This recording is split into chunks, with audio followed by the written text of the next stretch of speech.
You're watching Footy Fantasy. It is sure say the thing will meet your football needs. Banter from rivalries, he sure you go receive.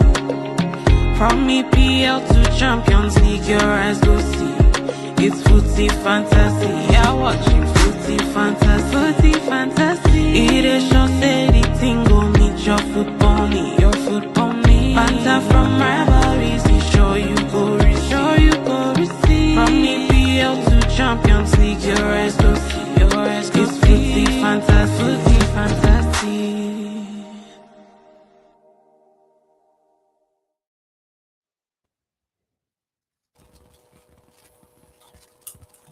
Good afternoon. Welcome, ladies and gentlemen, to another episode of your Footy Fantasy podcast show. As you can see, my cheeks are being widened by the size of my green. And I can spend the next 5 minutes elaborating on the kind of green I am wearing on my face. I'm not talking about green, the color. I'm talking about the green, the GRIN. You gotta. I'm trying to. Look. Sorry, bro. Let me not do this. Good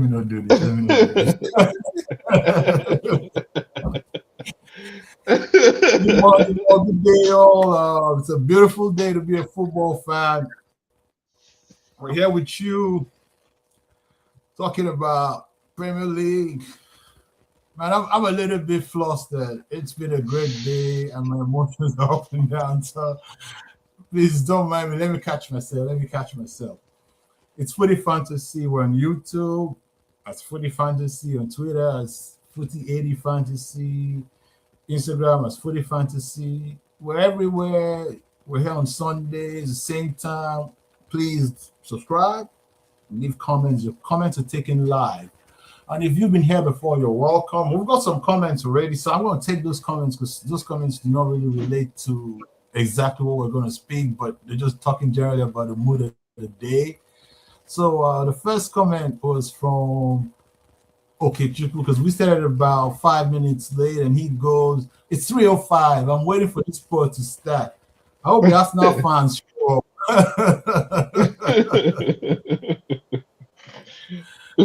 And then you have Ayo saying, "So happy to see my friend Steven." Steven, you know why it's happy to see you, right? He has lightning strike once, huh? So 18 years for a result against us. So it's all good. And then we have Soji already hailing me, screaming Bucci. Yeah, happy to see you too, Soji. Welcome, guys. So I'm gonna do it this way. We're gonna throw in Steven first. We have a special guest that just snuck in, so I'm going to bring him in first, and then we're going to dive in because you just have to come in today. Come on, man. You guys. His hair is white. You're not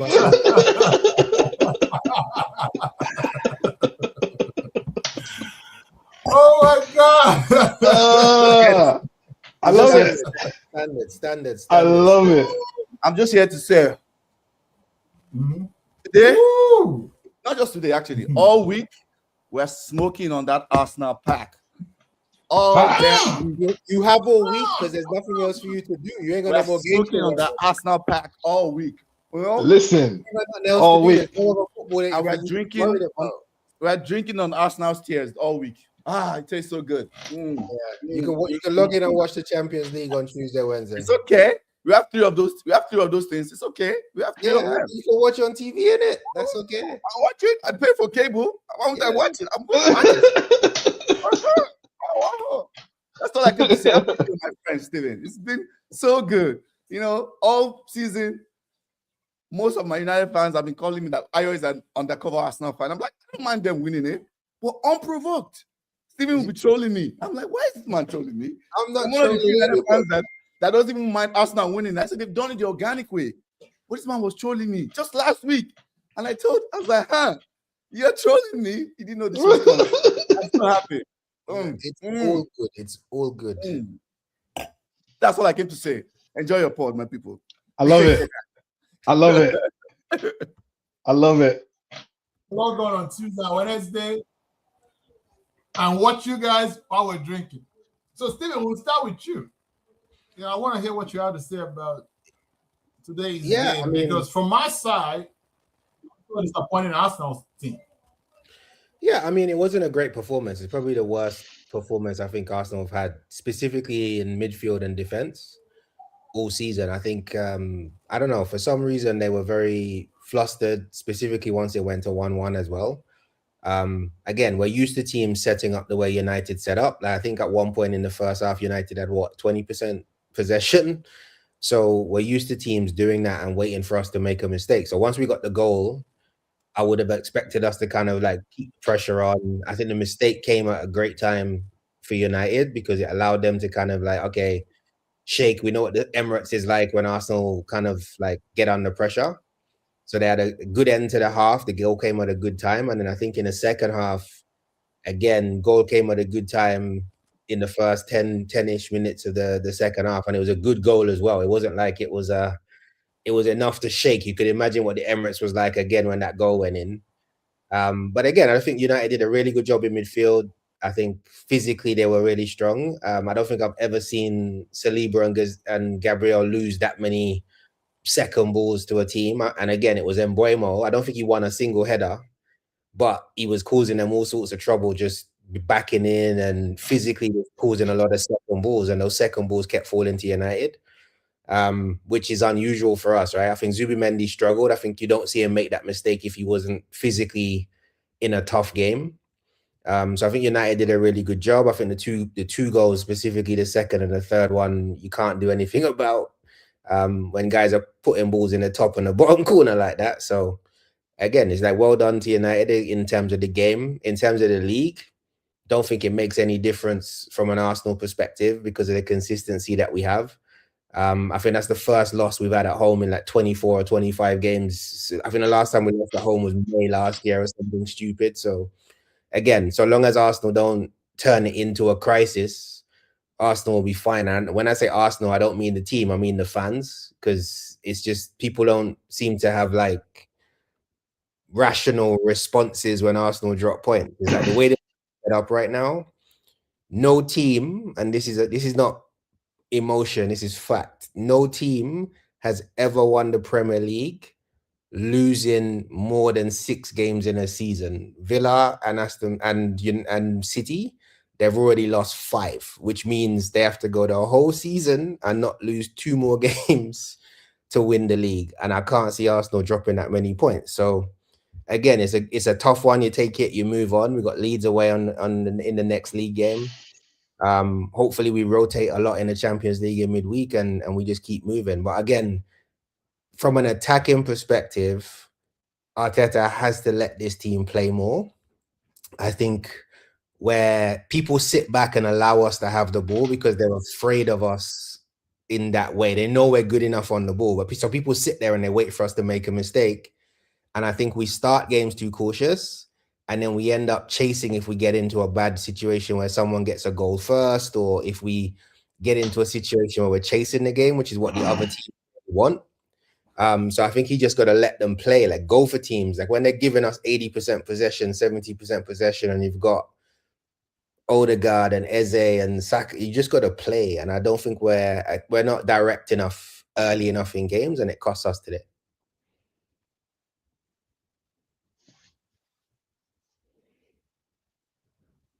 That's a good analysis. That's a good one. I don't see much to argue with. It's really not much I can argue with that. I can only add that I think the issue with Arsenal sometimes might be a matter of the tendencies. That's the best way to put it. You've developed a team that is well, you're trying to manage everything. A team that is a little bit restrictive in the sense that they don't play with that much freedom because they want to control a lot of aspects of the game. And so you get to a stage now where you need to go beyond control. You need to go and take wins. And I think it's a trend with Arsenal that they were good at it when they were getting those set piece goals, those kind of goals, because that's whatever it takes to win. And now that those goals are not always coming, even though they got one today, but they're not coming as much as they used to. And somehow the defensive, shield has been pricked.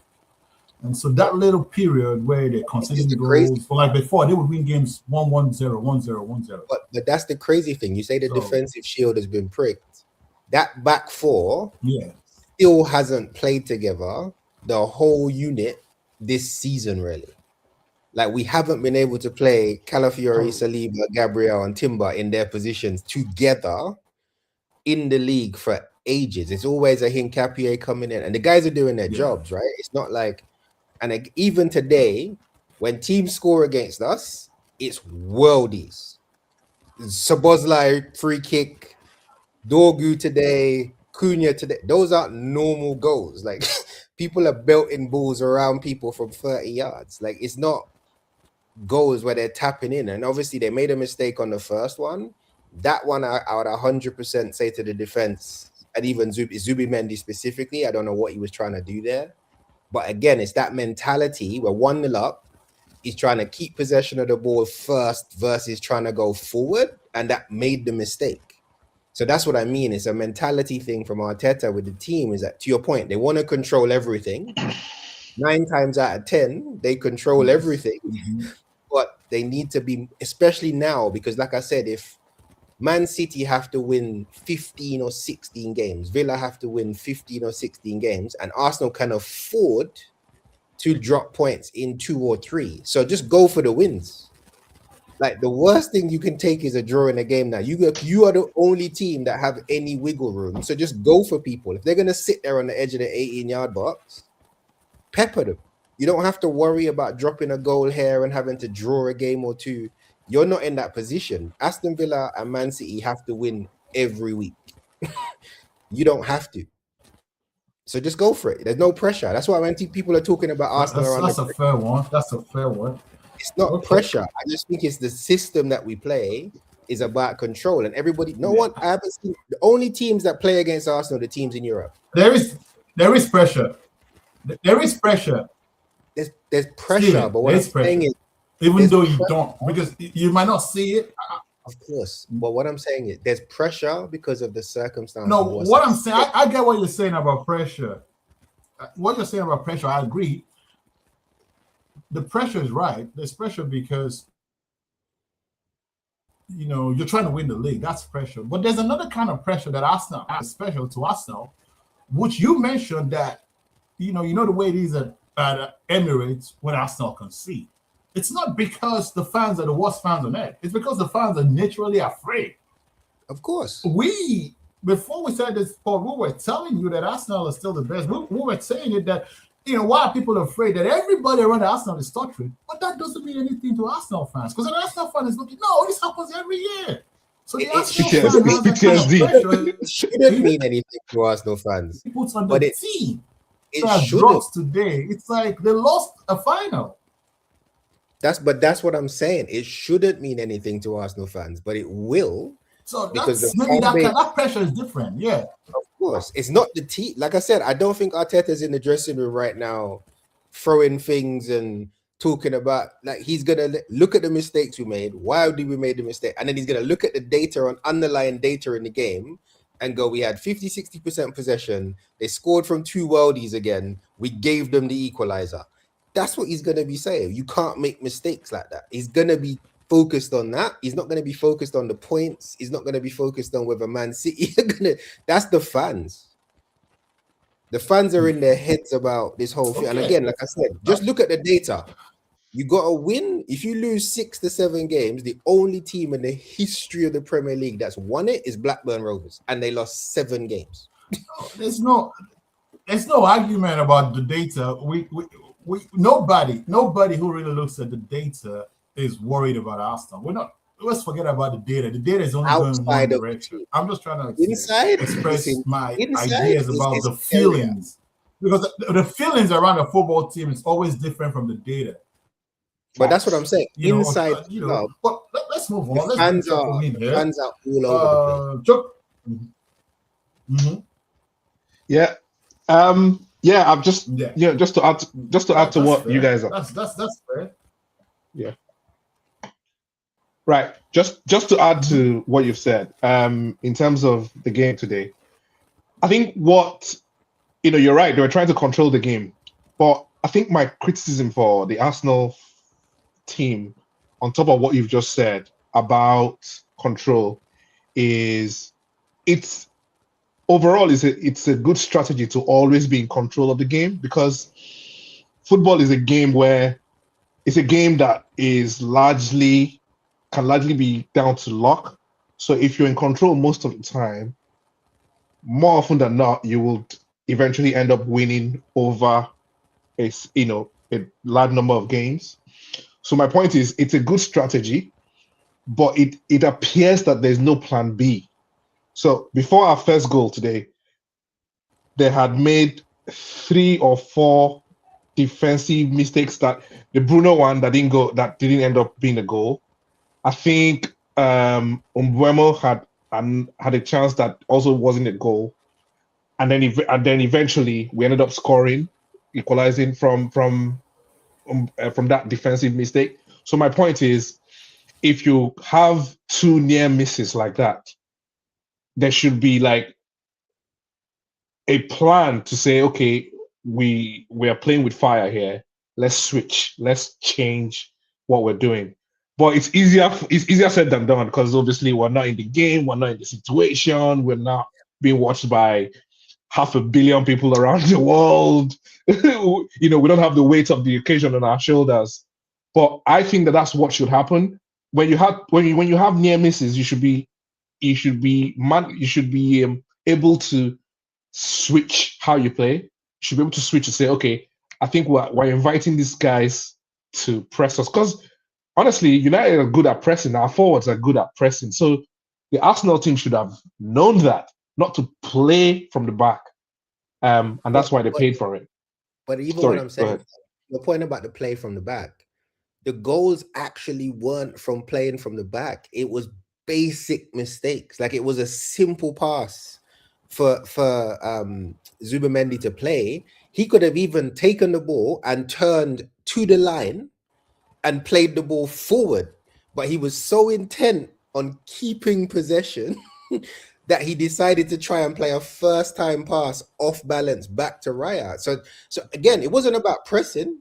It wasn't about United. It was a case of in his mind. I think we've done 15 minutes here, Steven. Yeah. Mm-hmm.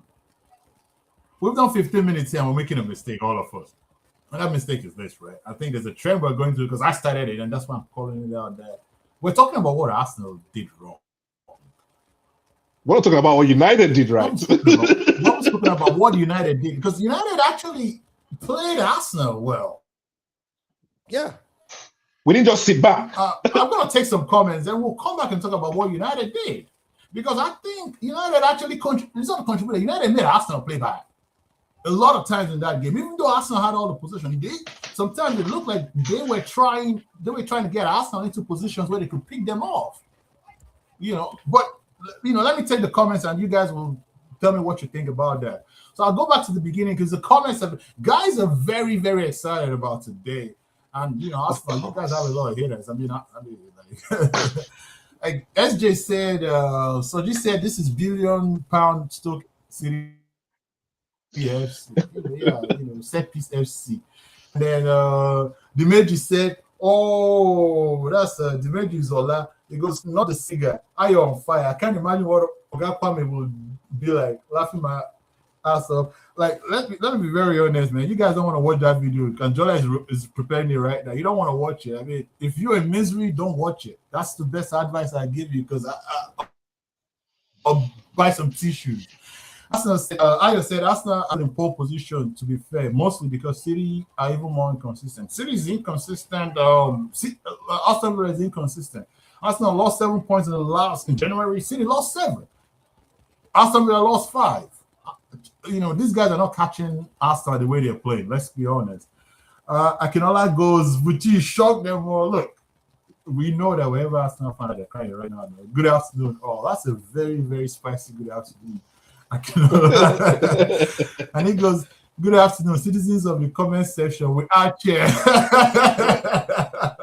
We're outside. And then Akira goes, the F I miss. Controlling everything but the concessions. Afraid of the inevitability. I think she's talking about what we were when we were talking about Arsenal fans by victory. Like, yeah, because it's inevitable.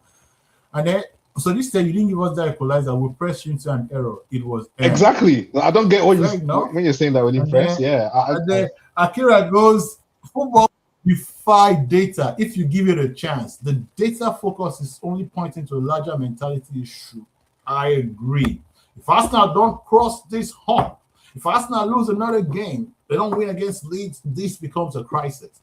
And if they don't cross this hump this year, Arteta gets under a lot of pressure. But they need to cross it. I think they will cross it. I think they'll become, the what do they call it? The bridesmaid that never became a. Yeah, they'll be fine. Arsenal will look at the data and work out how to get more.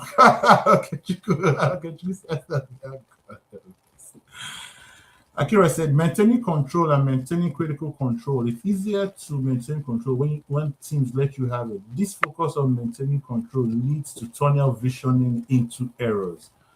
United played our game. We looked for them to be weak on the shift and caught them in transition and broke. That is actually good analysis. Akira, no one here will argue with that. That actually is true. With that last comment, do you agree? Choco, I'll start with you. Do you agree with her? Feed off that. Absolutely. We played our game. We played quick 1-2 touches. We weren't hesitant on the ball, especially like in the second to the third, in the final third of the pitch. We were quite, how do I put it? We weren't tentative. We weren't dancing around the issues, and honestly, we did the job by just taking the game to them. The whole idea that Arsenal had more of the ball, obviously they did, but we didn't just sit back and invite pressure like United teams have done this season, especially under whose name I shall not mention, right? But in terms of how we approach the game today, we were very positive. Even under Amorim, we were good at pressing up front, and we did that today, obviously with a better supporting cast, and it worked, especially for the equalizer. So I don't think it was just a case of Zubimendi being in his head or anything like that. We actually forced them to make that error. We did it once, we did it twice. The third time, boom, it was a goal. So, if it was just once, you could say, "Oh, okay, we're lucky," but it happened a few times. So, I think we played a fantastic game. Yeah, I think in terms of that, United were definitely on the front foot. Like it wasn't. It was a plan for United to be on the front foot in the way that they approached the game, but none of their goals were on transition. So just to say that straight, it was second balls, and then the physicality of United, specifically in midfield. I thought Casemiro was excellent for United as well, and just in terms of allowing them to play higher up the pitch. But I think it was the physicality that they managed to exert, which I didn't think they had. So like I said, I have not seen Saliba and Gabriel tussling with forwards, trying to get around. Like Mbembo was just backing up. He was playing the best version of Lacazette today.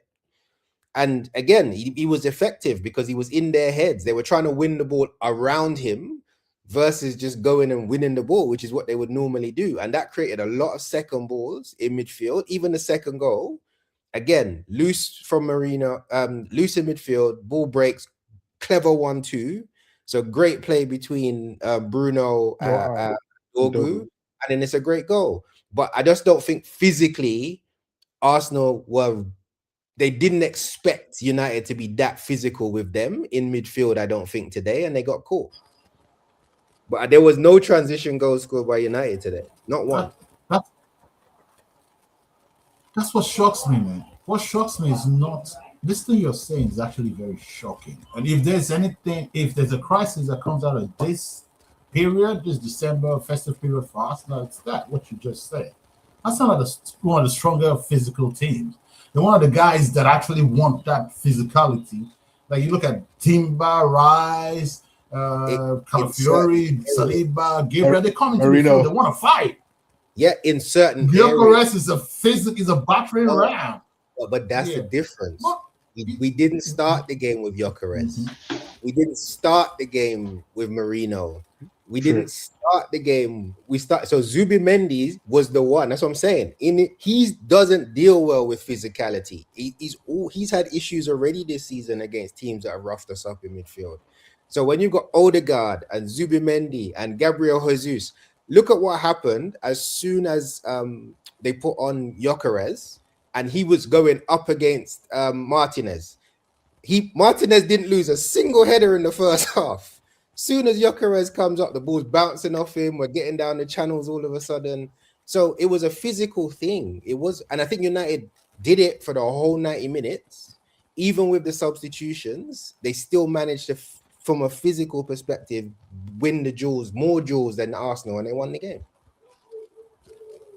I think I agree with your point because all the substitutions were more like the physically able. Yeah. That makes sense. Yeah. But I thought Ahmad's the one I fear. Up front for United, Ahmad's the one I fear. And there was no transition. He wasn't running at people one-on-one. And like that wasn't the game. Steven, I like you, but I don't like you. I like you. You know why I don't like you is this, right? Why I don't like you is when I come and do a pod on a game like this, I want to have unity. I want to be able to, I want to argue. True. I wish he was ducked. I'm going, dude. I want my agreeing with you. Yeah, like Dr. EJ. Like, Dr. EJ would have been better. Someone else that'll come and say something, or someone that say something. EJ, I'll say something. EJ, in the past. You just saying, I am calm. Like I said, we lost. I'm calm. Like, there is United fans are gonna dance and zigzag and smoke cigars and be in my DMs all week. I could care less. I'm calm because fair enough. I love the team. Yeah, man, dude, it's hurting you, man. Something we know it's hurting you. If we lose the Leeds, it will hurt. Let's take some comments. A few comments have lined up here. Then we're gonna move on. What? My friend, keep quiet there. You lost Man United. Man United hasn't beaten you at Emirates. Haven't beaten you, and they came from behind and it didn't hurt you. Man, look, we're gonna check your good street cred right now, man. And so, the way you said Arsenal were passive today after they scored first. So United managed to build steam. They were passive against Arsenal too, in Liverpool too in the second half a couple of weeks ago. The only difference is Liverpool had no strikers. That's all that was a Liverpool fan. And then Akira says Mbeumo was imperious. Yes, Mbeumo was imperious. His presence in our attack gave us physicality we like. And then Ayo goes, Mbeumo uses booty power very well today. And then, Akira replied, laugh.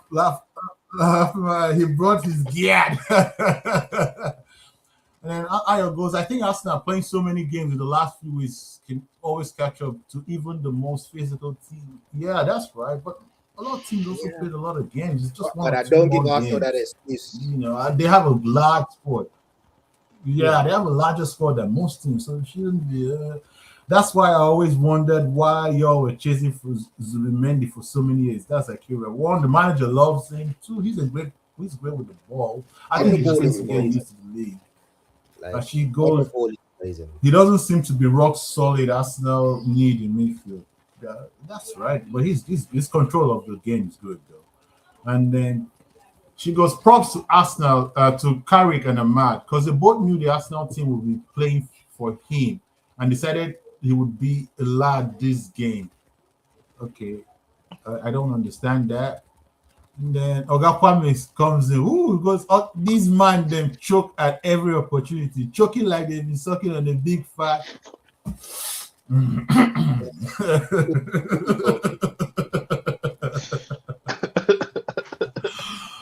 we're gonna move on. We're gonna move on. We're still on the Arsenal Man United team. We're still on the Arsenal, and this time around, we're gonna take comments on this because this is the spiciest one today. We're going to spicy right now.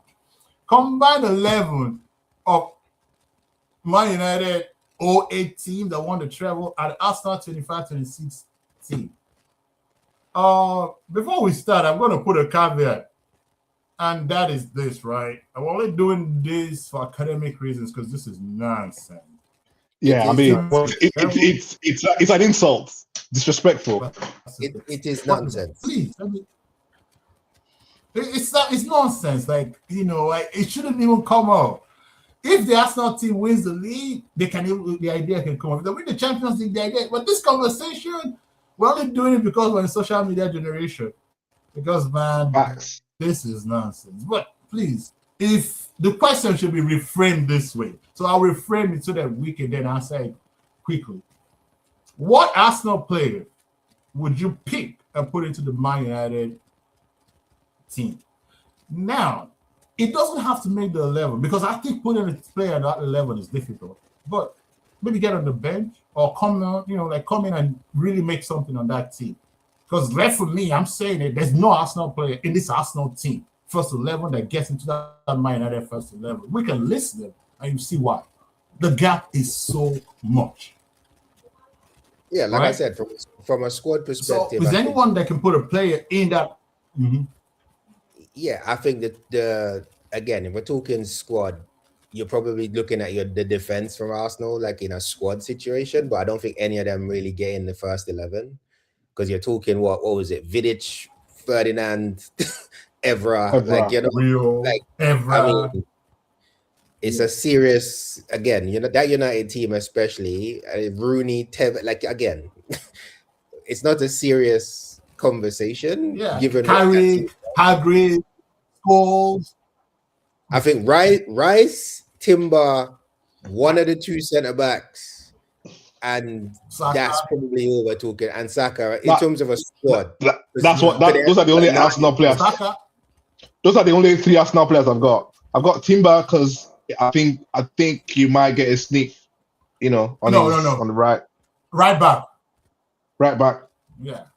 Yeah, no, I think Timber gets in because it was what? But then the Cadbury's can play right back. But again, I'd still put Timber in there. I think Timber. Yeah, I'll put Timber. I'll put Timber. Yeah, I'll put Timber over Neville. That's the only. Yeah. That's the same. But Saka, I mean, on our right as well, Saka would have done the job. And that but again, the sum is greater than the sum of the individual parts. Yeah? Like, think about that United. Tevez, Rooney, Ronaldo.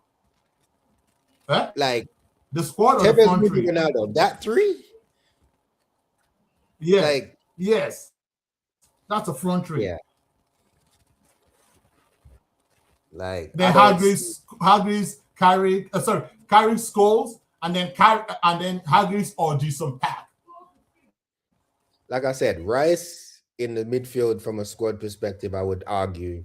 So Timber right back. That was I think Saka, but again, because I think Nani was a squad player and there's a couple of other guys. So again, I think it's 4 or 5, but it's more from a squad perspective than coming in and arguing. Like, yeah, I think I can only agree. I think Timber has the best chance out of the current Arsenal squad in that team. Yeah. I can only agree. It goes, this is not an argument. None of them compared to the United squad. Not the squad. I think the 11. Because if you take the squad, you're bringing in Rice, you're bringing in Saka. You might even bring in Eze. Because I mean, you had subs, but they were not all world class. Like you sometimes you have to think about it, remember some of them. You could only remember people like Park and Anderson. Was on the. You see what I'm saying? That not everybody on that bench was world class, but Park. Yeah, Fletcher. we wouldn't call world class. So yeah, He wasn't. Fletcher was there. O'Shea was in that team. O'Shea. You know, so yeah, the Arsenal players will get in and lift it up, really lift it up. Yeah, the squad thing, right? Like if you just go through, right? So I just say it was Walker that started this conversation. you say, oh, you only put Timber Rice and maybe Saliba. Oh, I wouldn't put Saliba. They had Berbatov on that bench. Like this, there's levels. There's levels to this. Berbatov, I was like Hargreaves, like yeah, like it's a squad thing. If you again, I think it's only that. We had the two. By the way, on the right, we had the two Raphael brothers. We had the two twins. Yeah, I mean, Wes Brown was in there as well, covering probably right back. Yeah. Back. Like, from a squad, I think Saliba as a squad, you said behind Vidic and Ferdinand, you could argue. Gabriel, same thing, behind Vidic and Ferdinand, but they're not getting in front of Vidic and Ferdinand. Right back, I think you can make an argument for Timber against any player you have. Yeah. Left back is Evra. I just, again, don't see it. Goals is not even a conversation. It's you can I don't argue believe in the past being absolute. And what I'm trying to I don't believe in the past being absolute in the sense that what has happened has happened. It doesn't mean that because it happened 50 years ago, the record cannot be broken. And so, my United fans are going to go crazy to hear this. The Arsenal team has a chance. They have a chance to do whatever they want to do with their careers. They have a chance to surpass that Man United team. It's possible. It's possible. They can win a treble. Maybe this season, maybe next sometime. When they do that, they enter that level. Yeah. Once they do that, they have the competition. They have every right.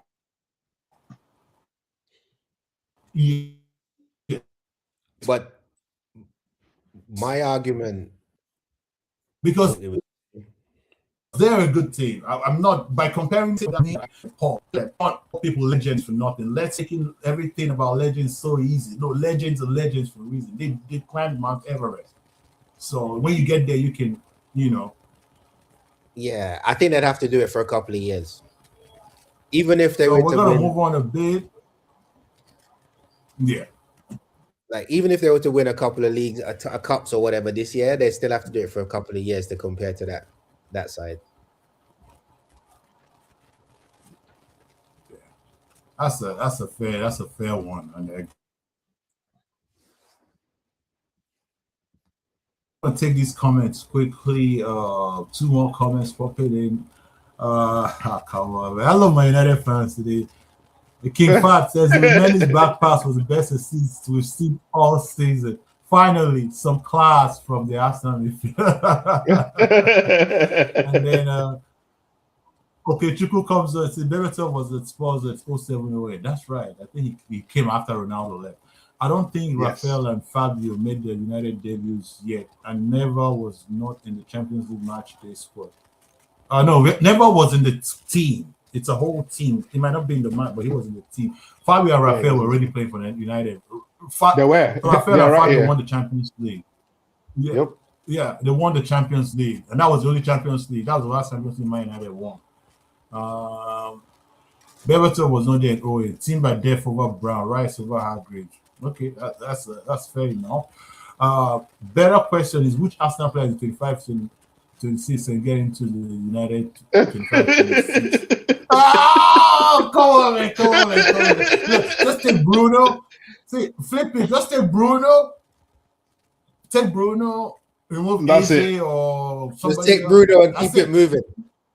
Yeah, just Bruno. That's Bruno. If we're being honest, there's no story. There's no conversation there.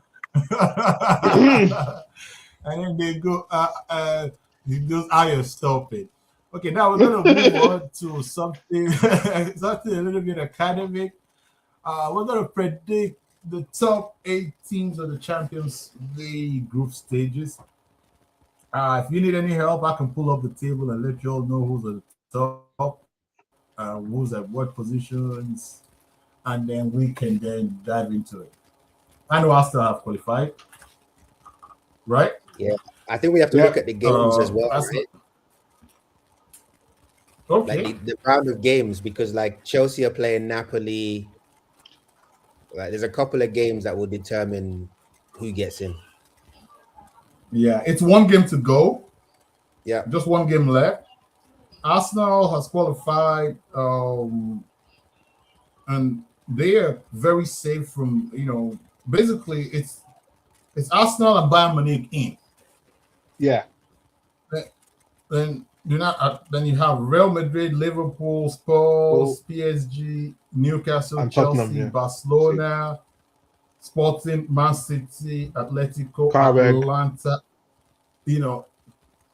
That's about where I was stuck, because the teams at 8 has 13 points, and I don't think they're all going to lose. So I'm only looking at the teams that have from like 16, the teams that have 11, 12 points.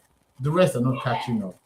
When I looked at this, I'm going to tell you guys what I thought, and then because I know it's a little bit of an academic exercise to really look at this. I think Real Madrid have 15 points. So let's look at it this way. Barca 9 at 13 points. Real Madrid is third at 15 points. Real Madrid, Liverpool, Spurs 15, 15, 14. I think they're good. I think those three go in. No matter who they're playing, it's going to take a lot of results to go against them to teams to overtake. There's a lot of playing, and they're playing Frankfurt. You now have PSG on 13 points. PSG is going to play Newcastle. Yeah. They knock each other out because Newcastle and PSG are on 13 points. But that's why Chelsea's I don't think Newcastle finishing the top. Chelsea's playing Napoli. Napoli much lower. Napoli is a team that can affect Chelsea. And it's kind of the same for everybody else. Barcelona is playing FC Copenhagen. So it's looking like, apart from PSG, the rest are looking like they're safe. PSG, Newcastle might drag one or the other out. So I think PSG, to be fair. Does anyone feeling a little different about that? I think Barcelona jump in because they're playing Copenhagen. So I think Barcelona jump in, and I think Chelsea, Newcastle drop out. Okay. And I think Barcelona and City sneak in. Drop out. Okay. I think Newcastle and Chelsea, who are 7, I think them two drop out. Right. And I think Barcelona and City sneak in. Okay.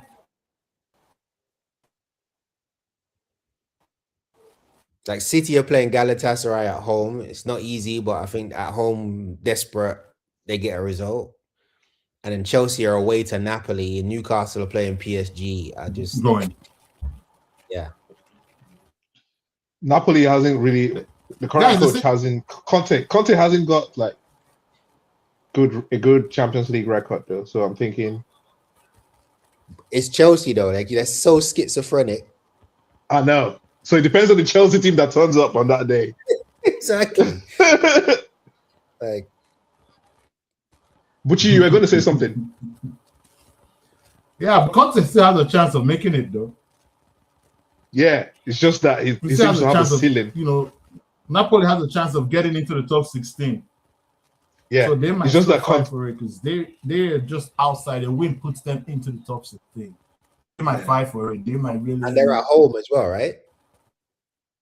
So yeah, Chelsea are in a little bit of a danger. They're at home, yes. Yeah, Napoli so I think that's the only thing I give Chelsea. I think away to Napoli, that's a tough place to go. It is. All right. That's a fair one. We are almost done. That was a quick podcast. That was an interesting one. But before we go, we're gonna do our kudos and donkeys of the week. I think we all know some people's kudos are going to go to this week. So let's start. Does anybody have any kudos first? Who has kudos? I do, of course. And you already know who is going to be. Okay. It's Carrick, man. It has to be. It has to be the man Carrick. It has to be the man Carrick. Obviously, we've seen this movie before as United fans. Ole came and we thought, this is DNA. Prime United was back and all of that. So we've seen this before, but it needs to be said that we did not, under Amorim, it took him a year and a half to win back-to-back games. It's sad that as United fans we're having this conversation about winning back-to-back games, but that was how far we fell under Amorim. All for what? And the same team has now won back-to-back games, in the first team. Now, people talk about new manager bounce. We didn't have that under Amorim. He came and just continued. Like, literally, the ball didn't bounce when we had him, right?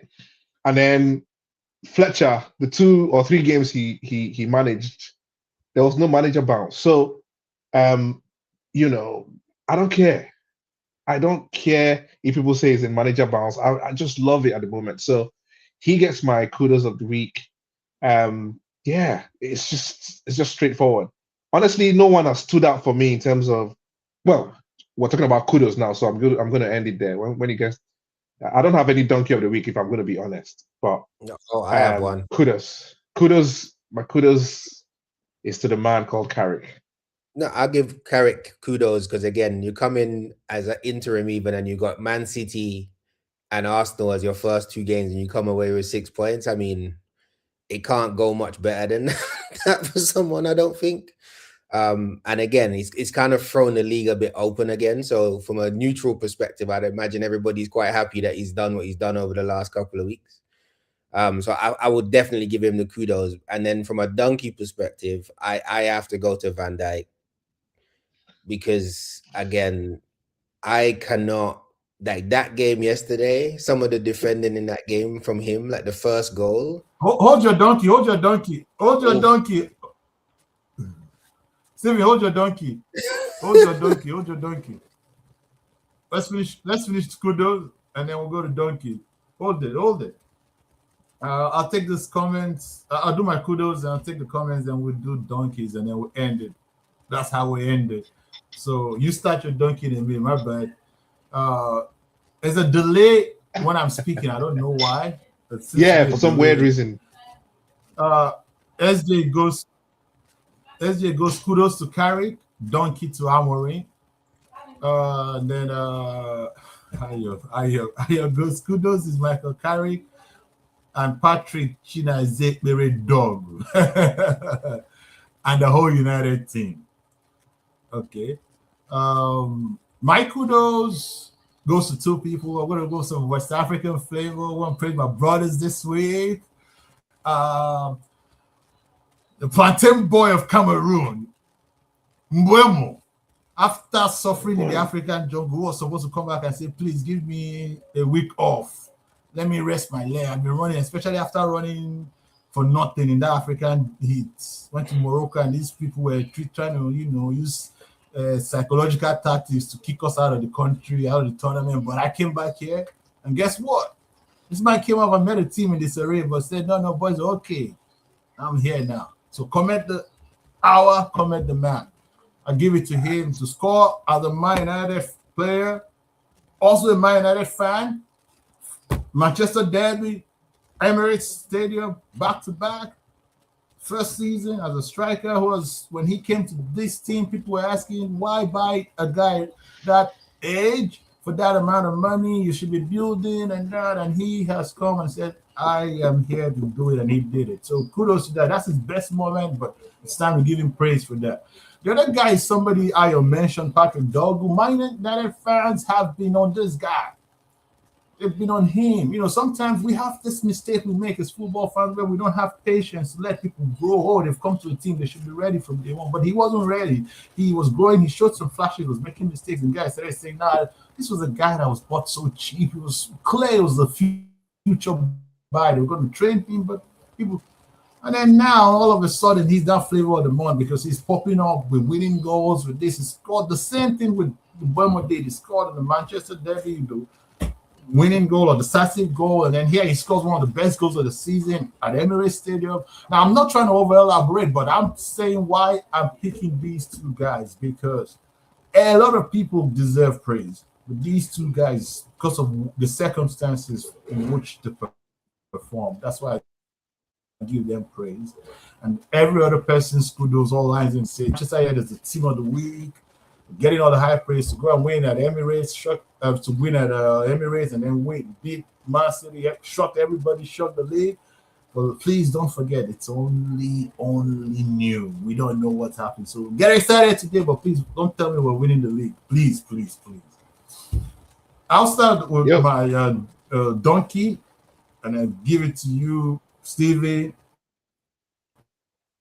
Give it to you, and bring it back to me to finish. My donkey of the week has to be Arsenal. And the reason why my donkey of the week is Arsenal is simply this. When you have had a reputation being something, and you keep saying you're not that, and you're finally beginning to look like you're changing, you do not want to give people the chance to come back and tell you about your insecurity. And Arsenal pretend they don't have it. Arsenal might pretend they're not afraid. But at this moment, the lose, especially this game, you had the last game of the week, like the pressure was clear that what needed to be done was clear, and you lost it. The problem now is that Arsenal, like I was telling Steven, is you've got to win the next game and win the next game. If you don't go on a run, this becomes a crisis. A crisis of Arsenal won't make it, because I think Arsenal has played a lot of games, gotten more points for it. You can give me all the excuses about everybody playing so many games, but in this league have a busy festive period. That's why a lot of teams didn't win points. But you are the best team, so show us clearly. I believe that Arsenal are going to win the league. I've said it. I've gone out of my way to say it, and so now my own reputation is at stake because of Arsenal. Arsenal, don't make a donkey out of it, please. So that's why you're my donkey of the week. Over to you, Steven, please.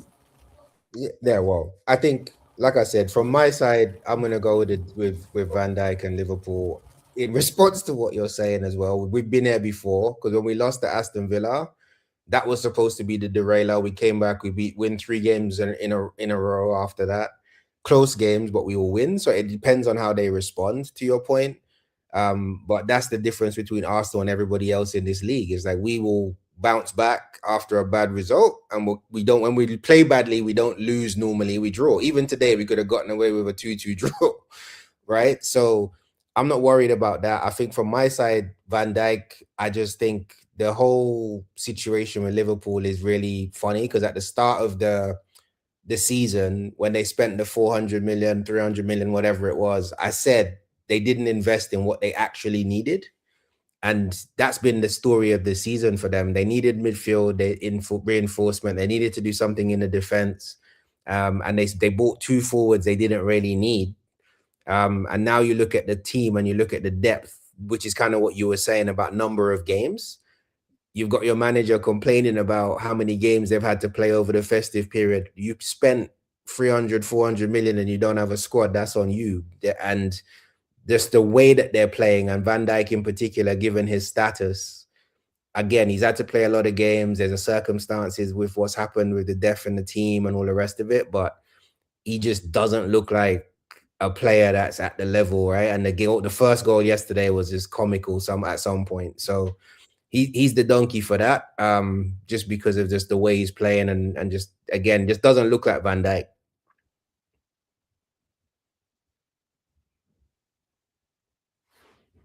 Yeah, age caught up to Van Dijk and Salah. But I don't think makes it so funny, because remember when they used to say Liverpool was the best managed side? Go ahead. I don't think it's age with Van Dijk. I think Salah, again, the way in the position he plays, that was always going to be a thing at some point. I think with Van Dijk, it's like it's a leadership thing for me. Like the team can play badly because it's structured badly. But when he's putting Kerkez in a position where Kerkez looks bad every week and he's calling him out on the pitch, like he's supposed to be the leader of the team. And it's like, it's a character thing. Like the ball's running out of play and he's turning his back on it and that type of stuff. Like, There's just something not there. I don't think it's physical with Van Dijk. I think it's mental. I think Salah is a different thing, but I just think there's something there. He's the one for me where I don't know. I can't put my finger on it, but this season has just been so everything. The way he's leading the team and his performances isn't right. Yeah. It just makes that, that massive extension they gave him and Salah looks so weird now. They were Well, they had to. These guys were gonna go. These guys forced them to give them that contract, and they did. Yeah. It doesn't sound like FSG at all. It sounds more like the Glazers. Sounds more like something. They had to give those guys those contracts. Like they didn't have to be honest. It's Van Dijk and Salah. Like you just win the league, and it's Van Dijk and Salah. They're two institutional players. I think you give them their contracts, but you should be planning for the future, right? So they bring in a young centre back from Italy. But he's not going to start. He was never going to start. They got contract issue with Konate. They bring in two fullbacks that don't defend. Like, it was crazy. Like you say, it's not FSG. Like the whole summer. It doesn't. It just feels like the Glazers took over for a bit. Because I'm like, what? What are you doing? But I'm like, I can't complain. Carry on, man. Yeah, keep spending 400 bags a week for the two of them. They finally spent the Coutinho money. I'm sure it's the finished worst now. one is the the worst one is the Isaac one, because you went in so hard on a player you might not have actually. But you can't predict that. Like tell me any fan that could have seen that one working out so badly. No one, to be fair. Well, let's be honest. We're all scared. We were all like, Liverpool are just gonna kill everyone. Let's be honest. That's what we're all saying beginning of the season. It's just not worked out. I'm blaming them for that. I'm blaming them for the fact they didn't address the other problems they clearly had. Their midfield was a problem last year. They got away with it. Defense was a problem last year. They got away with it. So the money they spent, like. It's crazy to again. I would have never thought Isak would have worked out as badly as it has. Yeah, that might still work out for them in the long run because again, you got Ekitike and Isak. If you can build a system with those two in it, it's still going to be a problem for the league at some point. I agree. Right, and then of course you go for a word too. If you can also find a way to put him in, that guy can play well. He can play football. Yeah, he can. All right, Joko, you say you don't have a.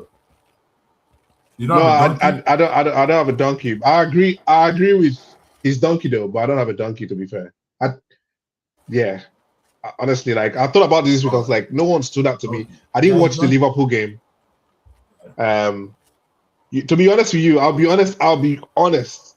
Yeah. As a United fan, watching football has been like watching other teams do well. Just been like, yeah, I'm not doing it.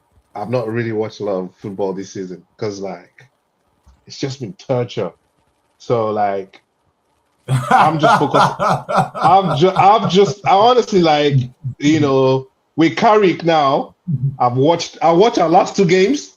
Can you see, like with Carrick, I've watched it. I was like, okay, that feels good to watch football again.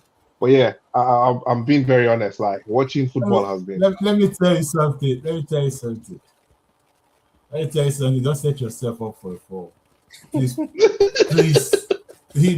to put yourself on the trust. Trust me, Ole. No. I've graduated from the Ole experience. I'm well. I understand where we're. My attitude is to enjoy the highs because you don't know what this team is going to do. I'm just going to enjoy this moment to the max, and if we revert back to type, I'm like, all right, there we go. So, That's right. Yeah. Thankfully, I was at let me round Amorim's last game. Oh Lord. Good. You know, the funny thing is, like, sometimes I forget. Yeah, you go to local games and man, look, I don't know how you guys do it because you guys are actually the most resilient guys. Because the people outside the stadium are burning things out, but you guys are going, yeah, it's okay. Support the manager. Like, huh? There's a crisis in Manchester United, but the United fans in the stadium are not involved. True. The away fans are the best fans, though. I'll say that. I think with most clubs, always the fans that go away, they're usually like the best, well-mannered, always supporting. Even if we're losing 7-0, they'll be there to the very end. That's what I've noticed. So yeah, it was good. Yeah, those are the real ones, man, the real dogs. Yeah, they're the real ones, the real soldiers, man. Okay. Guys, we have had a good one. Thank you all. I'm going to round it up quickly. Take the last two comments we had. Akinola said the donkeys of the week are Skulls and Board. Oh, God, we forgot about those two. Those guys actually should be unanimous donkeys. True, Lord, true. I agree. I don't know why I forgot them. Skulls and Board. You know what? I have a donkey now. I have two donkeys called Skulls and Butt. Butt is literally a butt. Donkeys, yes. Yeah, he's a donkey butt. Yeah. Oh no. That Nicky Butt was the coach that coached under 18. A coach going on to talk like that. I don't mind criticisms, but making fun of someone's height, especially when both of you are not particularly tall, really? Nah. Hey, I think it motivated him, so I would be thanking them. Fair enough.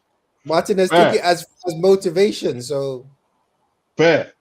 I was really worried for Martinez today when he scored the own goal. I was like, oh, here we go. You know, well, thankfully that guy always has strong character. He always should fight. And then Ayo says, my donkey of the week is Glasner and Palace. No wins in 11. That's the slowest divorce I've seen in football. Like it's like watching a car crash in slow motion. People are not compatible. There's no car crash. They're gonna blow up tomorrow. They can't get relegated. Yeah, like why? And they know he's leaving. Why would Glasner just resign? Because he wants his check. Exactly, wants his check. So shut up. He already has. He's gonna sit there from now to the end of the season, bad bouncing them. Yep. He's trying to force them to fire him, and they won't. And they won't. Relegated. They're fine. They're safe. Wow. They literally have to lose every game from now to the end of the season, and they have to, and everybody else has to win every game. Yes, that's right. Fine. And I think he's not doing himself any favors. Other clubs might not pick him up because of this behavior. But he said he already had the job. No, he claims. Bad.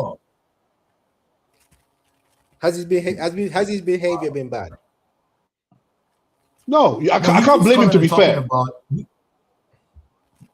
okay, you can't blame him. What I'm saying is, all his best players. You're selling all his best players all the time. You're not giving him the money to reinvest, and he's not asking again. You sell a player for 60. He's not asking you to spend 60. Just say, give me a team that can compete. I've won a cup for you. I've got you into Europe. Player. Stop bringing 18-year-olds.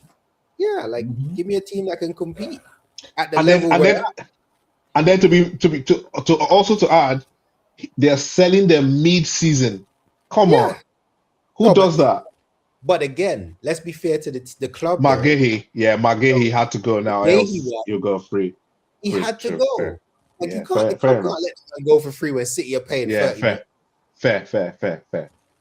So fair that's where I agree that the whole situation is just nasty. Right. As a manager, he has to understand. This is the great thing that makes it. This great thing that mentioned only they made. Yeah, he's got to understand the club's got in their rights though, because the guy is going to walk away for free. Crystal Palace as a club can't turn down 30 million for Mark Gahey, whether it's mid-season or not.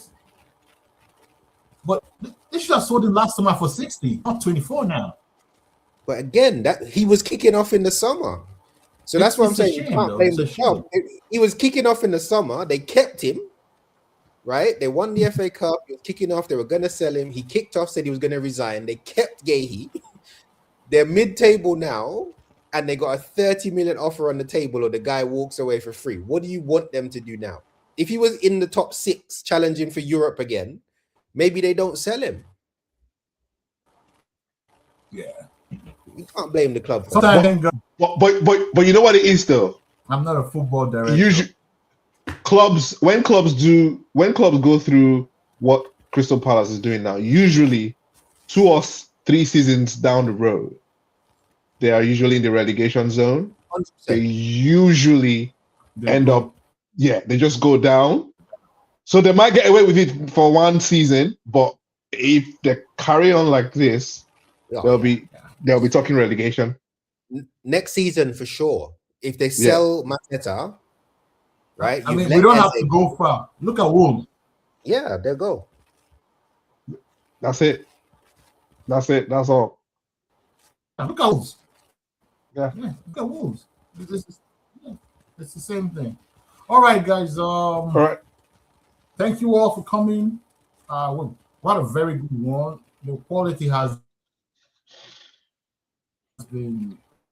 And thank you guys for not rubbing it in too much. You're good spot. You're a good spot. I don't think guys like that because that was not long and that one you want here. We could have just. Yeah, Olga Kwame wouldn't have been able to behave himself. You're good, man. You're good. It was good to have you here. All good. That's okay. Yeah. Steven, it's good to see you. Good to meet you. Choco, it's good to see you again. It's been a long time, man. It's been a while still. 3 years now. Yeah, man. At least I get to see you. We went to uni. Yeah. We went to uni together in Nigeria.